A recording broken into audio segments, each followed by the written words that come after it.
नमस्कार, मी योगेश कुटे. आज आपल्यासोबत आहेत पिंपरी चिंचवडचे पोलीस आयुक्त माननीय कृष्ण प्रकाश सर. एक फिटनेस मॅन, एक कार्यक्षम पोलीस अधिकारी, एक मोटिवेशनल स्पीकर, आयर्न मॅन, अशा विविध अंगाने ते सगळे ओळखले जातात. आणि याहीपेक्षा एक पोलीस म्हणून जो समाजामध्ये दरारा आणि आदर या दोन्ही गोष्टी ज्या हव्या असतात त्यासाठी ते खरे तर ओळखले जातात. कृष्ण प्रकाश सर, सकाळच्या डिजिटल प्लॅटफॉर्ममध्ये आपलं मनपूर्वक स्वागत. धन्यवाद. जय हिंद कुटे साहेब. तर आज आपल्या मुलाखतींची सुरुवात आपण वेगवेगळ्या प्रश्नांनी करणार आहोत. पोलीस खात्यातील प्रश्न असतील, स्वतःची सरांची वैयक्तिक सगळे त्यांचं जे एक मोटिवेशनल एक सगळं लाईफ आहे त्या दृष्टीने आपण त्यांच्याशी सगळं बोलणार आहोत.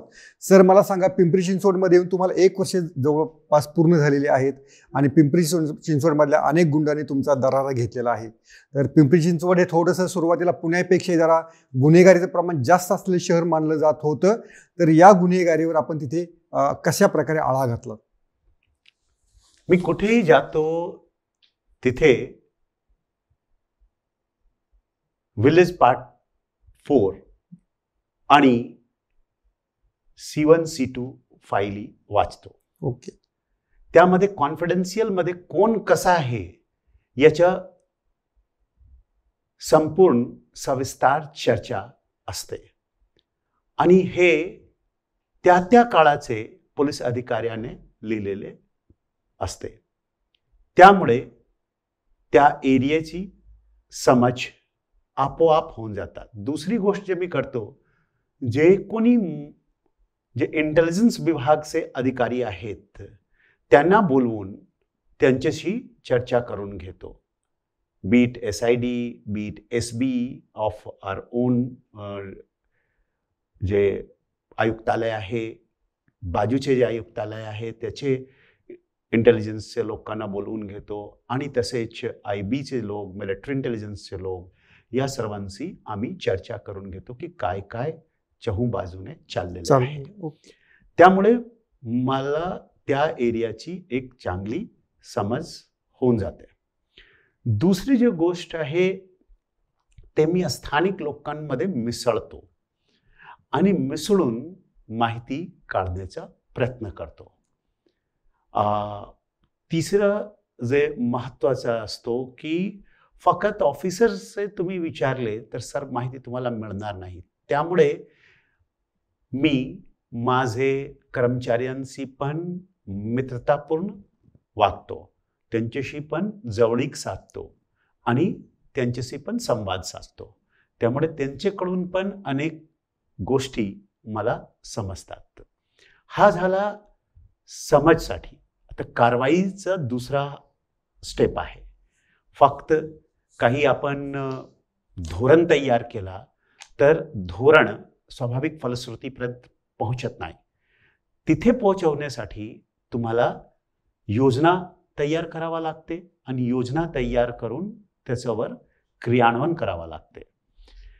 यासाठी मी योग्य व्यक्तींचे चयन करण्याची प्रक्रिया सुरू करतो की कोण कोण आहे जे तिथेच आहे पूर्वीपासून आणि त्यांना कसा कामात लावता येईल, त्यांचा उपयोग करून घेता येईल समाजाच्या हितासाठी, माझ्या हितासाठी नाही, समाजाच्या हितासाठी आणि पोलीस खात्याचे प्रतिमा उंचावण्यासाठी. आणि त्यानंतर मी एक एक करून त्यांना हेरतो आणि त्यांना त्या त्या कामात लावतो. मी समजल्यानंतर की कोण इथले उचापती माणूस आहे, कोणते गावामध्ये कशा प्रकारची समस्या आहे, कोणते खेड्यामध्ये कशा प्रकारची समस्या आहे, कोणते जे इंडस्ट्रियल एरियामध्ये कशा प्रकारची समस्या आहे, झपाट्याने वेगाने शहरीकरण जिथे होतो आहे तिथे कशाची प्रकारची समस्या आहे, IT एरियामध्ये कशा प्रकारची समस्या आहे, या सर्व समस्याच्या अनुषंगाने त्याचा तोडगा काढायला सुरू करतो आणि त्यासाठी संवाद साधायला सुरू करतो. Beat IT sector, beat industrial area, beat जनता, तिथे तिथे मी संवाद साधायला सुरू केले. ओके. पण त्याच्यामुळे प्रत्यक्ष कारवाई करताना जेव्हा तुम्ही म्हणालात की तुम्ही एक इंटेलिजन्स गॅदरिंग तुम्ही अतिशय व्यवस्थित करता, पण कारवाई करताना राजकीय दबाव येतात किंवा काही हितसंबंध असतात, त्याला तुम्ही सामोरे कसं जाता? जेव्हा तुमची पूर्ण तयारी असते हम्म. तेव्हा तुम्ही राजकीय दबाव जेव्हा जेव्हा येतात किंवा इव्हन प्रशासनिक दबाव पण येतात. असं नाही आहे की तुम्ही जेव्हा कारवाई करत असतात इव्हन तुमचे जे वरिष्ठ आहेत त्यांच्याकडे पण खोटे बोलले जातो, खोटे अप्लिकेशन दिले जातो ओके. आणि त्यांना तशा प्रकारची त्यांची मानसिकता तयार केली जाते की चुकीचे चाललेले आहे, अशा प्रकारची कारवाई चाललेली आहे, तशा प्रकारची कारवाई चालली आहे, याचे उद्दिष्ट हे आहे ते आहे. पण जर तुमची पूर्ण तयारी आहे तर जेव्हा त्यांचे फोन येतात किंवा त्यांच्याकडून विचारणा होतात तुम्ही त्यांच्याकडे व्यवस्थित मांडू शकतात की परिस्थिती, वास्तविक परिस्थिती काय आहे. आणि त्यामुळे जेव्हा तुम्ही वास्तविक परिस्थिती मांडतात ते निरुत्तर होतात किंवा त्यांना पटतात. ओके. स्पेसिफिक प्रश्न विचारतो की आमदार बनसोडे राष्ट्रवादी सत्ताधारी पक्षाचे आमदार होते, त्यांच्यावर हल्ला झालेला होता, मात्र त्या प्रकरणाला वेगळा रंग मिळाला. तर त्या प्रकरणामध्ये तुम्ही कसं टॅकल केलं? एकूण सगळं पॉलिटिकल पण थोडं प्रेशर होतं आणि प्रत्यक्षात वस्तुस्थिती वेगळी होती, तेव्हा तुम्ही काय नक्की केलं की नंतर त्या आमदाराच्या मुलालाच तुम्हाला अटक करावी लागली? तर ती करावी लागली नाही, केली. ओके, केली. तर तुम्ही तर अटक केली, तर ते दुसरी बाजू तुम्ही समजून कशी घेतली? की अनेकदा एकाच दुसरा जर कुणी अधिकारी असता तर केवळ आमदाराच्या तक्रारीवरती ती फाईल किंवा ती केस बंद झाली असती, तर दुसरी बाजू तुम्ही समजावून त्या केसमध्ये कशी घेतली किंवा पुढे कशी आली ती बाजू? बघा, आता एक RPIचं लीडरने पण तशीच त्याच्यावर मी येणारच आहे पुढे. त्याने तशीच गोष्ट केलेली होती आणि त्याने उलट असा कंप्लेन दिला की त्या माणसाने त्याने त्या माणसाचं नाव पण नाही घेतला. त्याने आमचे बस्तीचं कोणी खतरनाक माणूस आहे तर कोणाचे सांगण्यावरून आमच्यावर अटॅक केला, निनावी मतलब अज्ञात माणसाच्या विरुद्ध कंप्लेन असाच, म्हणजे काही डायरेक्ट FIR रजिस्टर करण्यासाठी आले नाही, असाच दिला आणि आम्हाला सुरक्षा पाहिजे त्यासाठी. तेव्हा जेव्हा तो माणूस मरण पावला, समोरचा माणूस, आणि जेव्हा गुन्हा दाखल करत होतो तेव्हा जे त्यांचे म्हणणं होता की अज्ञात माणूस, तो अज्ञात माणूस नव्हता, त्यांच्या घराच्या शेजारी राहणारा माणूस आहे, वर्षानुवर्ष, आणि ते अज्ञात माणूस कसा काय झाला याचा अर्थ आहे की तुमच्याकडून घटना झालेली आहे आणि तुम्ही समोरच्या माणसाला आरोपी बनवत आहात. ठीक आहे, असा सिद्ध होतो सकृतदर्शी. नाहीतर तुम्हाला असं लपवण्याची काही गोष्ट नाही की माझा बाजूचा माणूस आहे, त्याने मला अटॅक केला, मी त्याच्यावर अटॅक केले. बरोबर. ओके. त्याचा असं बोलायला पाहिजे होते. प्रोटेक्शन साठी काही झालेलं नव्हतं ते. राईट. सो असा एक प्रसंग. दुसरा जे आहे की जे आमदार साहेबांचा जो गोष्ट होता त्यामध्ये आम्ही अगोदर मला पण असा वाटला की त्यांच्यावर फायरिंग झाली, काय झाली, अशा प्रकारचं आम्हाला हे झाला. मी सगळीकडे त्या गोष्टीचं ब्रीफ पण केले वरिष्ठांना की असं घटना झालेली आहे, मी व्हेरीफाय करतो आणि आपल्याला परत सांगतो. इव्हन आमदार साहेबांशी पण बोललो की तुमचं काही झालं तर नाही ना, आणि आम्ही पोचतो आहे, आम्ही व्हेरीफाय करून तुम्हाला काय सुरक्षा वगैरेचं वाढीव देण्याची गरज आहे, ती सर्व गोष्टी मग बघतो. पण जेव्हा मला समोरचा माणूस अत्यंत घायल आहे, अत्यंत मतलब वाईट परिस्थितीत आहे हे कळला, तर मी अगोदर त्या माणसाचा व्हेरीफाय केले. कारण नॅचरल जस्टिस सिस्टमच्या, नैसर्गिक न्याय नियमचा असा स्पष्ट मत आहे त्यामध्ये की ऑडी अल्ट्रम पार्टम मॅक्सिम आहे लॅटिन, ज्यामध्ये असं सांगितले जातात की hear both the sides and no one should be condemned and heard. त्यामुळे जमिनीचा वाद असो, कोणतेही दुसरा वाद असो, कोणतेही जे तुम्हाला निर्दोष दिसत आहेत तेच दोषी असू शकतात. त्यामुळे both the sides should be heard before taking any decision. तुम्ही जर काही निर्णय घेत असाल तर निर्णय घेण्याच्या पूर्वी बोथ साइड, दोन्ही पक्ष ऐकणे क्रम प्राप्त आहे.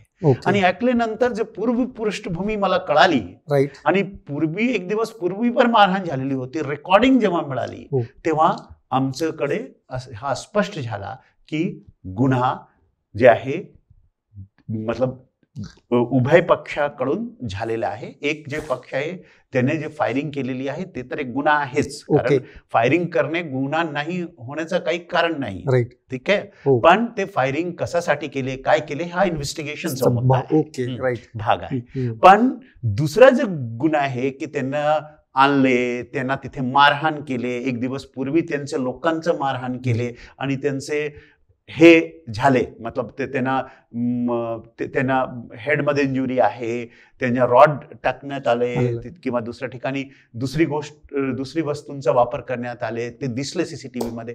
त्या अनुषंगाने आपण गुन्हा नोंदवला. आणि गुन्हा नोंदवताना मी कधी पण कायदा जे असतात त्याच अनुषंगाने गुन्हा नोंदवतो. त्यामध्ये कधी हा नाही की हा माणूस आहे, ता माणूस आहे, कारण डेमोक्रेसी जॅन जॅक्विस रूसोने स्पष्ट लिहिलेले आहे, जे आधुनिक डेमोक्रेसीचे आरंभकर्ता सांगितले जातात. त्याने असे सांगितलेले आहे की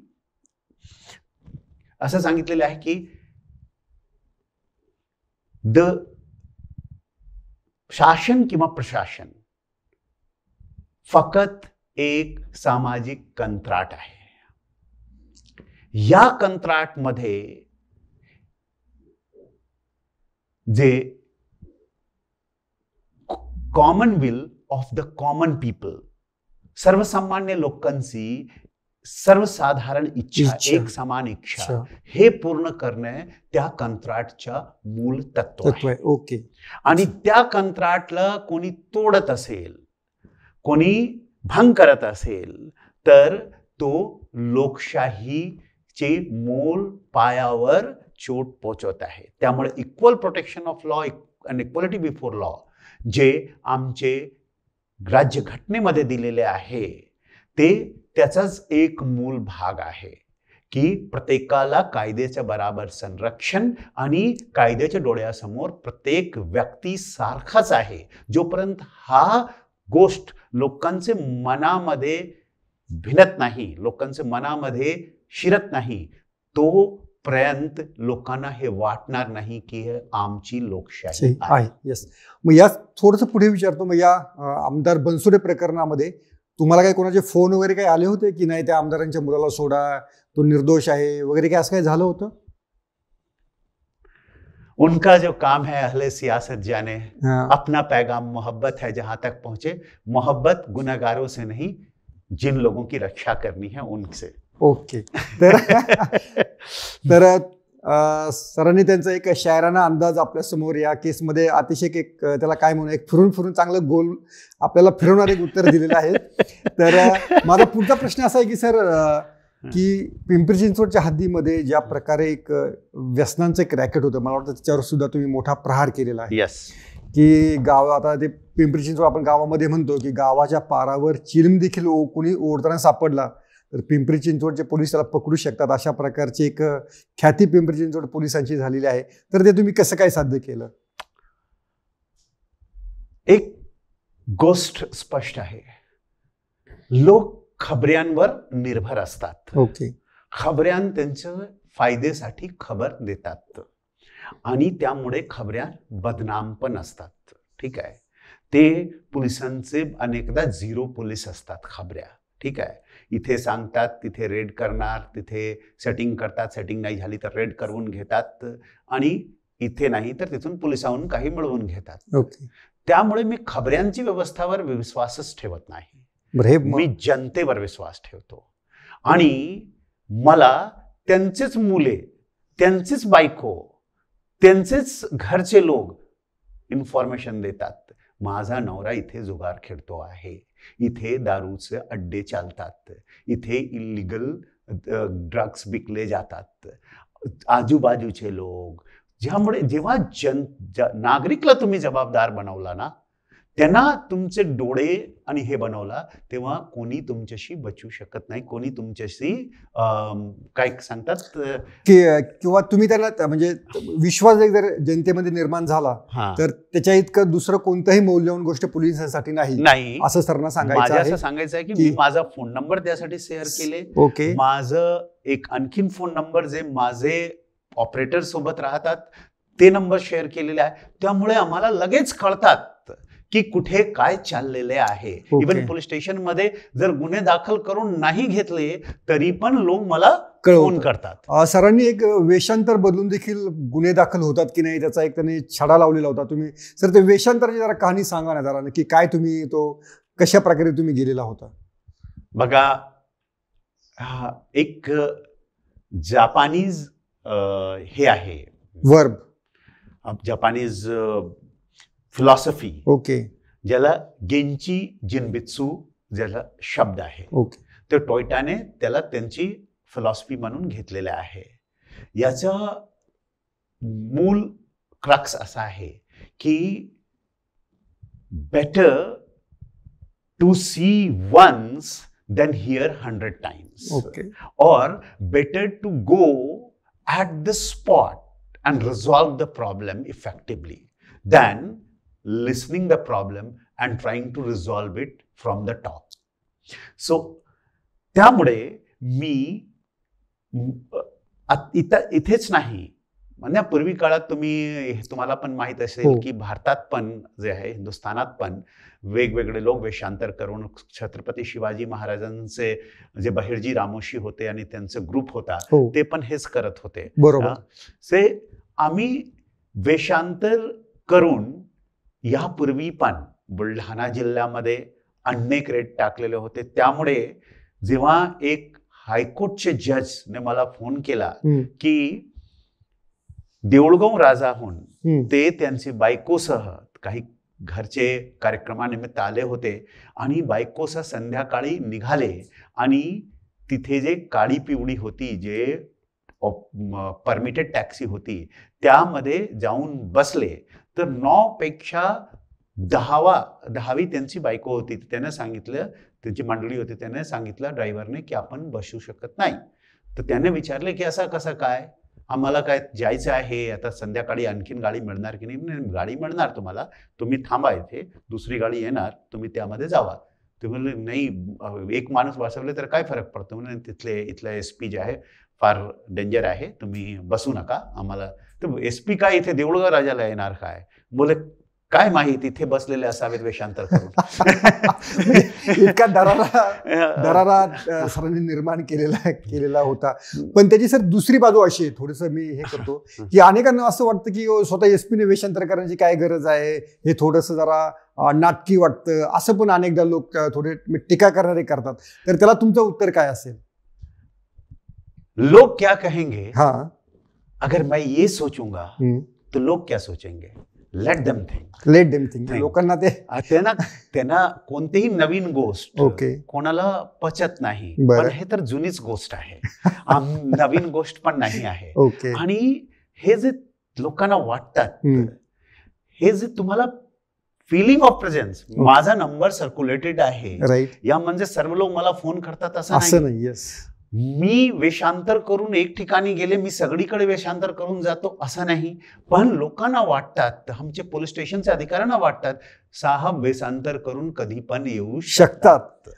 ते जे डेटरंट इफेक्ट आहे, ते जे कधी पण येऊ शकतात, कुठे पण येऊ शकतात, ही जे फिलिंग आहे, जे एक धास्ती तयार होते. यामुळे या धास्ती सोबत एक डेटरंट इफेक्ट, ज्याला आपण सांगतात की कोणी चुकीची गोष्ट करण्याचे पूर्वी 4दा विचार करतात की काही माणसाची अगर चांगली वागणूक दिली नाही तर हे माणूस एकतर साहेबांना फोन करू शकतात किंवा साहेब स्वतः वेश पालटून इथे असू शकतात. ते आणि त्या काळात कोरोनामुळे खूप त्रस्त होती पब्लिक. त्या काळात रमजानचा महिना पण होता आणि मी जाणून बुजून जे काही आमच्याकडे कंप्लेन येत होते 2-3 प्रकारचे, त्याच कंप्लेनच्या आधारावर त्या हद्दीत गेलेलो होतो. म्हणजे ते कंप्लेन माझ्याकडे ऑलरेडी होते की इथे मुलींची सेळ काढली जातात, काही पोरे जे टिंगलटवाळी करणारे पोरे आहे इथे बसलेले असतात आणि मुलींची सेळ काढतात, म्हणजे बाई माणसाची शेळ काढतात, तिथे त्रास देतात.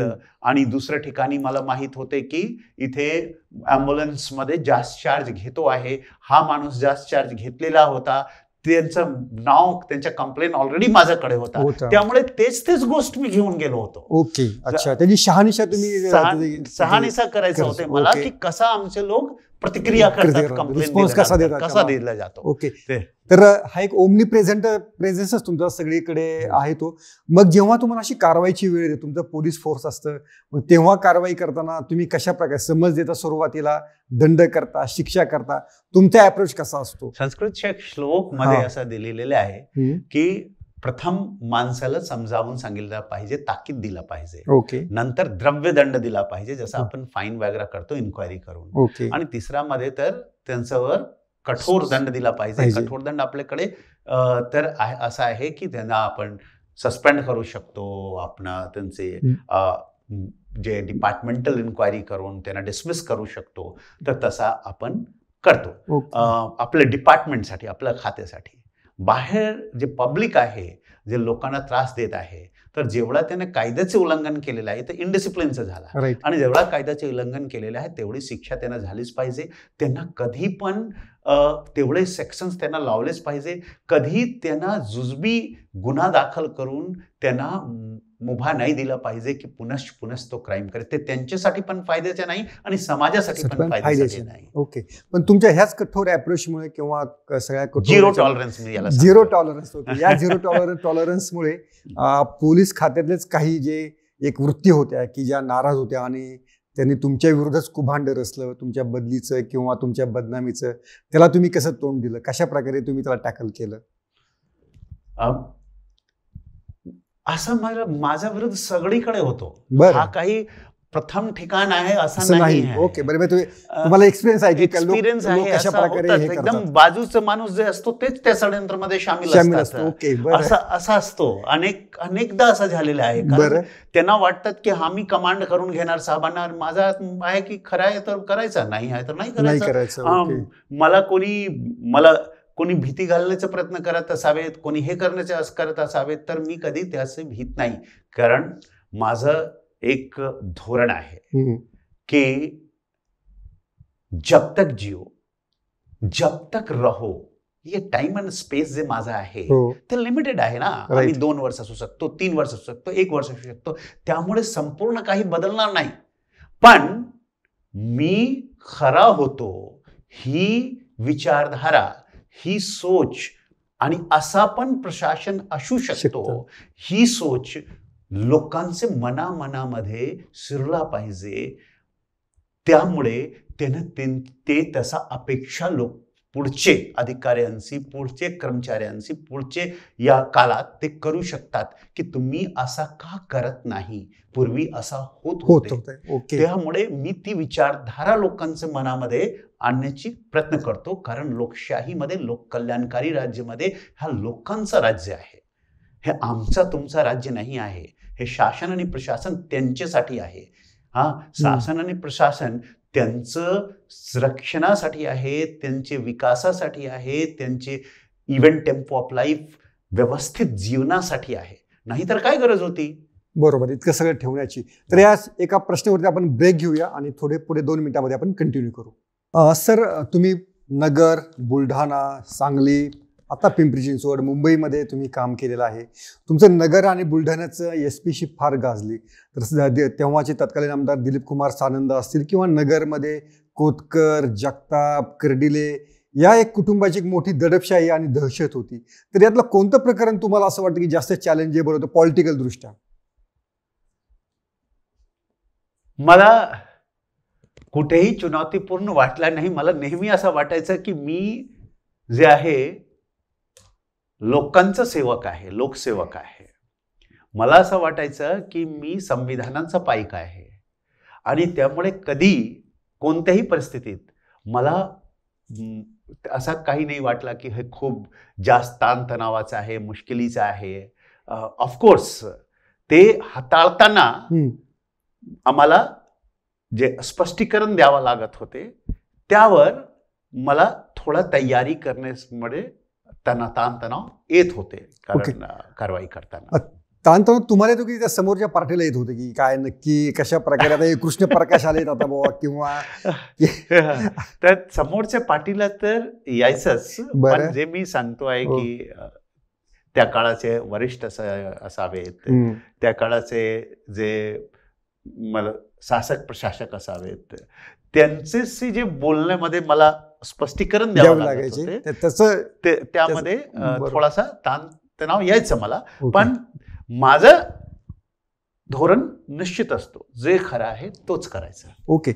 सर, नगरमध्ये एक फार मोठी दहशत होती एक त्रिकुटाची, म्हणजे आता माजी आमदार कर्डिले असतील किंवा जगताप आणि कोतकर हे असं, तर तेव्हा त्याच्या आधी पण अनेक तक्रारी पोलिसांकडे येत होत्या, त्याची कोणी दखल घेत नव्हती. तर तुम्ही ते नेमकं कशा प्रकारे ती दहशत मोडून काढली, त्याचं थोडं ब्रीफ मध्ये काही सांगू शकता? एकदा असा झाला, ते सर्व ब्याही आहे. बरं. तर एक ब्याही दुसऱ्या ब्याहीला घेऊन आले. बरं. मी नाव सांगत नाही. ओके.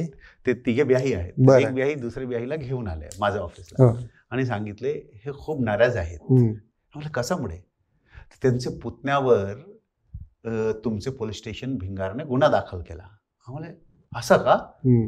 हो, गुन्हा दाखल केले. आम्हाला तर काय काय काय गुन्हा काय दाखल झालेला आहे? 354 आणि ट्रेसपास वगैरेचा आगळीक वगैरेचा गुन्हा आहे. आम्हाला तर काय 354 एवढा वाईट? काय केलं? काय केलं? नाही, यांचेच PA होते साहेबांचे, त्यांची बायकोला काढली असा त्यामध्ये गुन्हा दाखल केले. साहेबांनी त्यांना समजावले पण होते, पण तरी पण इथे गुन्हा दाखल करून घेतले PIने. तर म्हणले साहेब असं तर कुठेही CRPC मध्ये लिहिलेले नाही की उघडकीस गुन्हा जर उघडकीस असेल तर आमदार से विचारायचा गुन्हा दाखल करण्याचे पूर्वी. ठीक आहे. तो तसा आहे की असा मतलब नसतो ना. गुन्हा आहे तर गुन्हा दाखल करावाच लागेल. राईट. जर नाही केलेले आहे तर ते सिद्ध होईल की नाही केलेले आहे. ओके. आणि जर केलेले आहे तर तुम्हाला त्या अनुषंगाने तुमच्यावर कारवाई होईल. राईट. पण तेव्हा ती चेन ऑफ सगळी ती एक चेन रिॲक्शन पुढे सगळी तयार झाली. आणि बघा एक गोष्ट आहे की जर तुमच्या इंटेन्शन्स, तुमचं जे नियत आहे ते साफ आहे, स्पष्ट आहे, तर म्हणजे आता शंकर भाऊ पाटील जे आहेत बुलढाण्याचे आता जे शेगाव विश्वस्त होते, त्यांचं कैलाशवासी झाले. पण ते मला सांगायचं की तुम्ही खूप चांगला काम करतात, एक NGO स्थापित करायला पाहिजे आणि मी सपोर्ट करणार तुम्हाला, पण यामध्ये जेवढे लोक यायला पाहिजे त्यांचे ध्येय, धोरण आणि नियत स्पष्ट पाहिजे. ओके. तर आम्ही सांगितले असं कुठून नेऊ? तर मी त्यांना सांगायचो की भाई यहाँ ऐसे लोग कहाँ से लाऊं मैं? तो ये और बोले मला अपॉलिटिकल लोक लागतो. नॉन पॉलिटिकल लोक. हा, ते जे लोक पॉलिटिक्स मध्ये नाही आहेत तसे लोक लागते. आणि मी फासे पारधीच्या पुनर्वसन करत होतो आणि त्यांची मदत घेत होतो त्यासाठी. तर त्या दरम्यान त्याने सांगितले की हे करायला पाहिजे, पण मी सांगितले की नाही केले तरच चांगला राहील. कारण असं केले तर तेच प्रश्न लोक विचारतात, काय गरज होती, हे असा प्रकारचे प्रश्न करतात. तर नगर मधला ती ऍक्शन सगळी सुरू झाली. तर ऍक्शन सुरू करण्यासाठी काही करावं लागत नाही. कंप्लेन आला की त्याला दाबायचा नाही, त्याच्यावर कारवाई करायची पाहिजे. बस तेवढंच आहे. कंप्लेन आम्ही बोलवून घेत नाही, कंप्लेनंट असतात. राईट. ते आम्ही त्याच्यावर कारवाई करत नाही. इथे पण आहे, आम्ही काही कोणाला बोलवून घेतले नाही. पण काही इथे जमीन माफिया होता, आता त्यांच्या विरुद्ध कंप्लेन आला. मला माझे ऑफिसमध्ये 3 कंप्लेन आला आणि मी दरवेळेस फोन करून सांगितले पोलीस स्टेशनला की भाई हे बोल रे, यांचं असं झालेलं आहे, यांचं लँड आहे, सर्व आहे, यांचे डेव्हलपमेंट अग्रीमेंट आहे, तरी पण ते सांगतात समोरचा माणूस लँड ग्रॅबर की तुम्ही काही करू शकत नाही आणि तुम्ही हे जमीन आम्हालाच विकावा लागेल आणि 10 वर्षपूर्वी ज्या मूल्यामध्ये विकत घेतला होता त्या मूल्यामध्ये द्यावा लागेल. तर त्यांचे सर्व आजूबाजूला कब्जा करण्याचा प्रयत्न करीत आहेत, तर तुम्ही कारवाई करावा. पण नंतर एक पण गुन्हा दाखल झाला नाही. मी माझे PROला सांगितले की भाई ये आदमी के खिलाफ 3 कंप्लेन आए थे, एक भी गुन्हा दाखल नहीं, जरा रजिस्टर लाओ कंप्लेन का. कंप्लेन का रजिस्टर देखा तो उसमें उसका नाम ही नहीं कहीं पे जिस आदमी के खिलाफ कंप्लेन था. तो ना तो कंप्लेनेंट मुझे याद रहा नाही आहे. नंतर जे पहिला कंप्लेन आला लगेच मी गुन्हा दाखल करून टाकले. सर बोलतायत ते गायकवाड प्रकरण, नानासाहेब गायकवाड प्रकरण. मी नाव नाही घेत. ते मी सांगतो प्रेक्षकांच्या माहितीसाठी. त्यांच्यावर आता मोकाची पण कारवाई सुरू झालेली आहे. सुनेचा छळ केल्याबद्दल त्या कुटुंबाला पहिला गुन्हा दाखल झाला. नंतर एक सगळा पॅन्डोरा बॉक्स असा पहिला गुन्हा दाखल झाल्यानंतर ओपन झालेला आहे. तर सरांनी नाव नाही घेतलं पण ते ओपन जाहीर झालेलं आहे, त्यामुळे मी ते सांगतो. सर तुम्ही जेव्हा एका बाजूला सगळीकडे असं तुम्ही सांगता, पण पोलीस दलामध्येच आम्हाला असं काही काही क्लिप ऐकायला मिळतात की बाबा ते बिर्याणी घेऊन ये आणि बिर्याणीसाठी आपल्या हद्दीत कुठे करून काय पोलीस कधी पैसे देतो का? तर हे काय नक्की असते बाबा, पोलिसांना खरंच बिर्याणीसाठी किंवा हॉटेलमध्ये काय पैसे वगैरे द्यावे लागत नाहीत का? मी काय हे काय असं नाही आहे. आता मी काय तुम्हाला सांगतो, हा तुम्हाला रिस्पेक्ट कमांड करावा लागते, डिमांड नाही करावा लागते. ओके. आता मला तर एवढे लोक, मी तर खात नाही, पण एवढे लोक सांगतात सर माझ्या घरी या जरा जेवण करा, माझ्या हॉटेलमध्ये आज जेवण करा. मला जिथे आवडतं तिथे जाऊन मी जेवतो, पण असं नाही. पण मला कधी कोणी मतलब मला बोलण्याची गरजच भासत नाही की भाई मुझे ला करके दो. ओके. अच्छा. सो आपको मतलब उलट लोग स्वतःहून सांगतात की सर इथे या तिथे या तिथे करा. तर जर तुमचं रिस्पेक्ट आहे, तुम्ही लोकांची सेवा करत असाल, तुम्ही बुक केलेलं आहात, तर स्वतःहून ऑफर करतील. हो ओके. तुम्ही रस्त्यामध्ये कोरोनाचं हे करत होता, लोक आणून जेवण देत होते की नाही देत होते, पण तुम्ही डिमांड करणे चुकीचे आहे. कुठेही तुम्ही डिमांड केला ते चुकीचे आहे. ओके. पण अशा जेव्हा पोलीस दलामध्ये वृत्ती असतात किंवा तुमच्या आता खात्यामध्ये पोलिसांचं एक प्रकारे सिस्टीम ठरली असतं, असं आम्ही अनेकदा ऐकतो, तर त्यांना तुम्ही मोटिवेट कसं करताय? त्यांना कसं सांगताय की दिस इज रॉंग? ह्या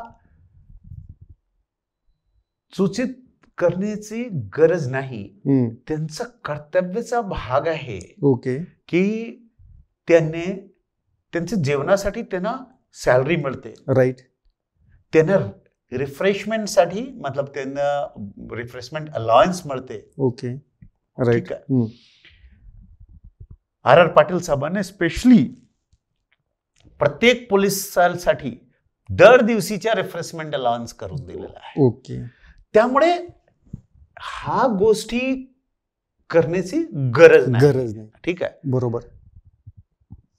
मी रिफ्रेशमेंट अलाउन्स पेक्षा एक पोलिसांमध्ये असं आम्ही ऐकतो की बाबा एक हप्त्याची एक पद्धत ठरलेली असते. मी थेटपणे सरांना प्रश्न विचारतो की नाही मग त्या खालच्या पोलिसांना बीट अंमलदारांना प्यायला द्यायचे, प्यायला ACPला असं काहीतरी ठरलेलं असतं, असं आमच्या कानावर येतं, रेड कार्ड वगैरे असं काहीतरी असतं. तर ते थांबवण्यासाठी तुम्ही काय करता? बघा, एक गोष्ट राम मनोहर लोहियाने स्पष्टपणे सांगितले होते की जर तुम्हाला पायऱ्या क्लीन करायच्या असेल तर खालून क्लीन करू शकत नाही, तुम्हाला वरूनच क्लीन करावा लागेल. ओके. जर वरचे लोकांनी क्लीन ठेवले स्वतःला तर खालचे लोक आपोआप क्लीन होऊन जातात, त्यांना रिस्पेक्ट मिळायला लागतात. तुम्ही जर विचारला, तुम्ही माझे कर्मचाऱ्यांचे विचारला की काय वाटतोय, हा तर ऑफिसर फार स्ट्रिक्ट आहे, फार असा वागतात, फार कठोर वागतात, कोणतेही प्रकारचे धंदे चालू देत नाही, तर तुम्हाला काय वाटतो, हवासा वाटतो की नाही वाटत की? पण काही एक मोठ्यावर इतक्या लोकांना सोडून दिला माझ्या खात्याचे, माझ्या यामध्ये तुम्हाला सर्व लोक सांगेल की अभी मैं अपने जो है ये उठा के चल सकता हूँ, कॉलर उठा के चल सकता हूँ. ते त्यांना गर्व वाटतात. बरोबर. Yes. Okay.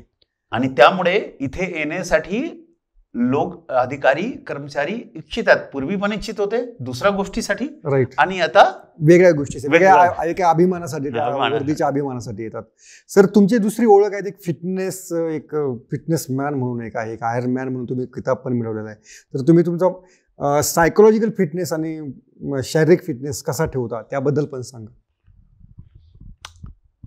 As a matter of fact असं आहे संस्कृतच्या एक श्लोक मध्ये की फिटनेस म्हणजे फक्त शारीरिक फिटनेस नसतो. ओके. हे मन, आत्मा, शरीर ह्या तिघांचे एकात्मीकरणमुळे फिटनेस तयार होतो. ओके. शरीरम माध्यम खलु धर्म साधनम. शरीर प्रथम आणि प्रधान माध्यम आहे प्रत्येक कर्तव्य पूर्ण करण्यासाठी. जर आम्हाला कर्तव्य आमचे चांगल्या रीतीने संपादित करायचं आहे, क्रियान्वित करायचं आहे, पूर्ण करायचं असेल तर आपला शारीरिक फिटनेस ठेवणे, स्वास्थ्य आणि तंदुरुस्ती ठेवणे अत्यंत क्रमप्राप्त आणि आवश्यक आहे. आणि यासाठी हे आवश्यक आहे की आपण दर दिवशी वेळ काढून व्यायाम करावा प्रत्येक व्यक्तीने. जसा जेवणशिवाय तुम्ही राहू शकत नाही तसा व्यायाम सेवत तुम्हाला राहावास असा नाही वाटला पाहिजे. ओके. व्यायाम should be integral part of your life. जसं अंघोळ करायला चांगला वाटतो, जरा एखाद दिवस अंघोळ नाही केले चालेल, पण दर दिवसी अंघोळ नाही केले तर कसा वाईट वाटतो. तसाच व्यायाम दर दिवसी नहीं केले, जोपर्यंत महात्मा गांधी कहा करते थे कि मैनुअल वर्क के सिवा अगर आप खाना खाते हो, हाथ के काम और मेहनत के काम के सिवा अगर आप खाना खाते हो तो आप पाप करते हो, मतलब आपको खाने का अधिकार नहीं है. तो आज मैनुअल वर्क तो नहीं मिल रहा है आपको करने के लिए, समय भी नहीं मिल रहा है, तो आप व्यायाम कर लो जिससे कि आप खाते वक्त कम से कम आप पाप नहीं कर रहे हो ऐसा आपको अनुभव होगा. ओके. दुसरं आणखी असं तुमचं वाचन पण भरपूर आहे, तुम्ही बोलताना अनेक वचनं सांगता, अनेक रेफरन्सेस देता, तर वाचन तुम्ही कशा प्रकारचं वाचन करता?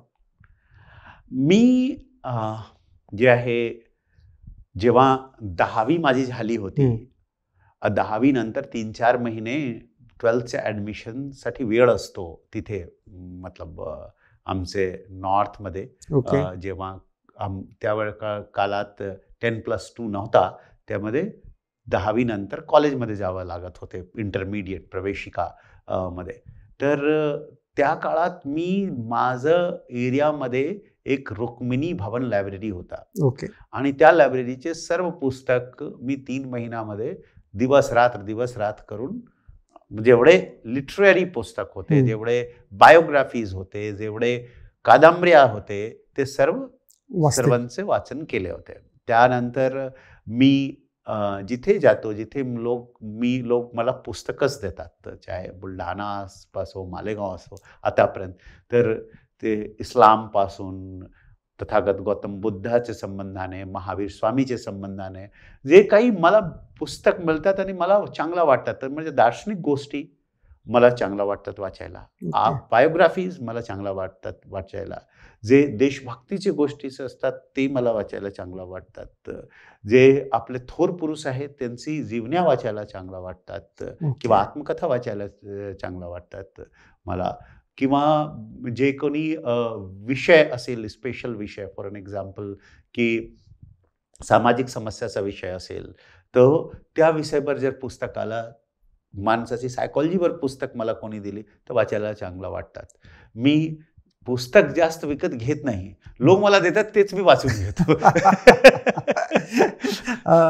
तर सर आणखी एक शेवटचा प्रश्न की अनेकदा आपण MPSC UPSCचं पाहिलं, म्हणजे अनेक रिझल्ट, कोरोनामुळे रिझल्ट वेळेवर लागले नाहीत, किंवा रिझल्ट जरी लागले तरी नियुक्त्या मिळाल्या नाहीत, तर तरुणांनी या काळामध्ये आपलं मोटिवेशन, आता सध्या शिक्षण पद्धतीचं पण थोडंसं सगळं स्लो झालेलं आहे, तर मोटिवेशन कसं टिकवावं याविषयी तुम्ही काय सांगाल?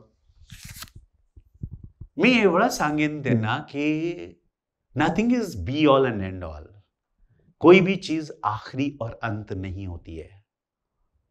यासाठी मी एक कविता लिहिली, मी कविता लिहत असतो कि हम निशब्द रहकर भी संवाद रचते हैं, जहां घोर अंधेरा है वहीं प्रकाश रचते हैं, अंत जहां होता वहीं से नई शुरुआत रचते हैं, जहां भरपूर निराशा है वहीं विश्वास रचते हैं.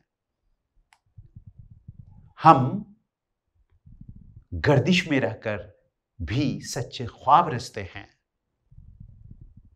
हम घनघोर अंधेरे में आफताब रचते हैं. वाह। हर शाम ढलने पर नया प्रभात रचते हैं। हम धरती की मिट्टी से अनंत आकाश रचते हैं। हम आम होकर भी कुछ खास रचते हैं। हर कदम पर हम नया इतिहास रचते हैं। म्हणजे your every step is achievement. Your every step is important. And तुमचं फेल्युअर किंवा तुमचे जे इंतजारची घडी आहे किंवा जे विरोधाभास कोणी नेगेटिव्ह सांगत असेल ते तुमच्यासाठी पॉझिटिव्ह करून घेणे हे क्रमप्राप्त आहे. एक शायरने सांगितलेले आहे कि तुम में हीरे की शिफत है तो अंधेरे में मिलो, धूप में कांच के टुकड़े भी चमक जाते हैं. Yes. If you are a real diamond, you will not only glitter in the sunlight, but you will know to showcase the artwork of light, delicate artwork of light in the darkest moment and darkest places. अंधारतम क्षणमध्ये, अंधकारतम क्षणमध्ये, अंधकारतम जागेमध्ये तुम्ही तुमची रोशनी पसरवू शकतात. तुमचं जे प्रकाश आहे ते पसरवू शकतात. ही क्षमता असेल तरच तुम्ही रिअल डायमंड आहात. As a matter of fact तुम्ही सर्व रिअल डायमंड आहात, पण तुमचं जे डोकं आहे, तुमचे जे मस्तिष्क आहे ते तुम्ही ओळखत नाही की हे केवढे स्ट्रॉंग आहे. If you are passionate for something, तुम्ही कोणत्याही गोष्टीसाठी जर जज्बाती आहात, जर तुम्ही कोणत्याही गोष्टीसाठी खूप भावप्रवण आहात की आम्हाला हे पाहिजेच पाहिजे, खूप जिद्दी आहे, पोट तिळकी आहे तुमच्यामध्ये, तर त्यासाठी फक्त पोट तिळकी असणे, फक्त ती विचारधारा असणे किंवा फक्त त्याचं विजन तयार करून घेणे, विजन डॉक्युमेंट तयार करून घेणे एवढाच काफी नाही आहे, एवढंच पर्याप्त नाही आहे. पण त्यावर टिकून राहणे आणि अनेकदा ते टार्गेट पूर्ण न करू शकल्यामुळे, वेळेत न पूर्ण झाल्यामुळे खचून न जाणे पण तेवढेच महत्त्वाचे असते. आणि यासाठी लागते discovering of the strongest mind, more than ever you have imagine and more than what you have imagine. तुम्हाला हे माहीत असला पाहिजे की तुमचं मस्तिष्क जे आहे, तुमचं जे डोकं आहे, तुमने जितना सोचा है, तुम्ही जेवढा तुम्हाला तुमची समज आहे त्याच्यापेक्षा 1000 लाख पट स्ट्रॉंग आहे. फक्त ते ओळखणे आवश्यक आहे. जेव्हा एकदा तुम्ही ओळखून घेतला, एकदा समजून घेतला की तुमचा माइंड खूप स्ट्रॉंग आहे, त्या दिवसापासून तुम्हाला हा कोणतीही गोष्ट व्यथित करू शकत नाही. मी नेहमी सांगतो की आमचं काम आहे प्रयास करणे. आम्ही इथे सीपी झालो, आम्ही सीपी झाल्यानंतर आम्ही विचारू शकत होतो की बाबा आम्ही हे करणार तर हे माझे दुश्मन होणार, हे करणार तर हे लोक माझ्याशी वाईट वागणार किंवा हे नाखुश होणार, हे तर ताकदवर लोक आहे, हे तर खूप पहुंचवाचे लोक आहे, त्यांच्या विरुद्ध आम्ही नाही कारवाई केला पाहिजे, नाहीतर आम्ही कारवाई केले तर आम्हाला अडचण येणार. किंवा मी जसं असा विचारायला लागलो की बाबा आम्ही किती करू शकतो, सगळीकडे धंदे आहे, सगळीकडे व्यवसाय आहे, आमचे पोलीसवाले अनेक लोक यामध्ये मिसळलेले आहे, असा जर विचारायला लागलो तर काही रिझल्ट येणार नाही, फलश्रुती बरोबर येणार नाही. काय विचारावा लागतो की आम्ही सच्चितने काम केला पाहिजे, की माझं काम आहे हे आम्ही पूर्ण चिताने, पूर्ण मनोयोगने, पूर्ण निष्ठेने, पूर्ण जिद्दीने, पूर्ण कसोसीने, पूर्ण चिकाटीने यासाठी मी प्रयत्न करणार आहोत. शेवटी रिझल्ट काय आला हे आमच्या हातात नाही आहे, पण आमचेच हातात एक गोष्ट आहे की आमचे हृदयात, आमचे मनात हे आनंद नेहमी राहणार की आम्ही आपला सर्वस्व यामध्ये दिलेले आहे. राईट. यातलाच भारतीय संस्कृतीमध्ये सच्चिदानंद ईश्वर सांगितले जातात. सच्चित आनंद, सच्चे चित का आनंद. तुम्ही ते घेत राहा, तुम्हाला कधीच खचणार नाही तुम्ही. तर एका चांगल्या नोटवरती एका चांगल्या दुर्दम असा एक आत्मविश्वास सरांनी या निमित्ताने व्यक्त केलेला आहे. आणि सर तुम्ही असेच या ठिकाणी वारंवार येत राहा. सरकारनामा सकाळला आपण वारंवार भेटत जाऊ. अतिशय चांगली मुलाखत झाली. आणि जे कोणी इच्छुक या परीक्षार्थीसाठी असतील किंवा जीवनासाठी जे कोणी धडपड करत असतील तर त्यांना एक चांगले मोटिवेशन प्रेरणा देणारं सुद्धा भाष्य सरांनी एक गोष्ट मी आणखी सांगायला प्लीज की सिव्हिल सर्व्हिसेस लोकसेवा किंवा संघ लोकसेवा असो किंवा राज्य लोकसेवा असो यामध्ये 18-20 लाख लोक त्यामध्ये बसतात. त्यापैकी 700, 800, 400, 500 सीट असतात. त्यामुळे त्यामध्ये होणारच हे कधीच तुम्ही समजू नका, गृहीत धरू नका. तुम्ही यासाठी सर्वोत्तरी प्रयत्न करा, पण बॅकअप नेहमी ठेवा. एक दुसरा गोष्ट असा आहे की तेव्हाच या सर्व्हिसेससाठी यावा जेव्हा तुम्हाला वाटत असेल की यांचे जे प्रिन्सिपल्स आहे, कार्डिनल प्रिन्सिपल, जे सिद्धांत दिलेले आहे याच्यासाठी की तुम्हाला न्यूट्रल राहावं लागेल, तुम्हाला इम्पार्शियल राहावं लागेल, तुमची इंटिग्रिटी हाय असली पाहिजे, टोटली तुमच्यामध्ये ऑनेस्टी असली पाहिजे, सामाजिक आणि जनसेवेचा पूर्णपणे भाव असला पाहिजे. तुम्ही त्या उद्देशाने जर तुम्ही यात असाल यामध्ये तरच यामध्ये यावा. You should have the clarity in the mind. तुमचा डायमंड जर क्लिअर नाही तर त्याचा काही व्हॅल्यू नाही. तुम्ही ऑफिसर बनला तरी काही व्हॅल्यू नाही. राईट.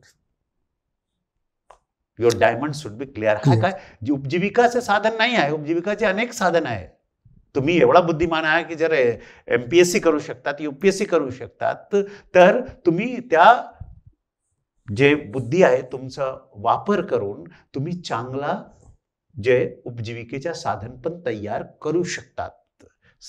त्यामुळे तुमचेसे हे माझे आग्रहाची विनंती आहे की जोपर्यंत तुमचं माइंड क्लिअर नाही, why is not clear, why you want to become this, don't go for this. Yes, तर अतिशय चांगला सल्ला सरने दिलेला आहे आणि प्रत्येकाने अंमल करावा असा सल्ला आहे. तर सर अतिशय चांगली मुलाखत झाली. वारंवार तुमचा अशा मुलाखतींचा, अनुभवांचा आणि मार्गदर्शनाचा एक उपयोग समाजाला आणि तरुणांना निश्चितपणे होईल. तर अशा नोटवरती ही मुलाखत मी थांबवतो. धन्यवाद. धन्यवाद. जय हिंद कुटे साहेब. जय महाराष्ट्र.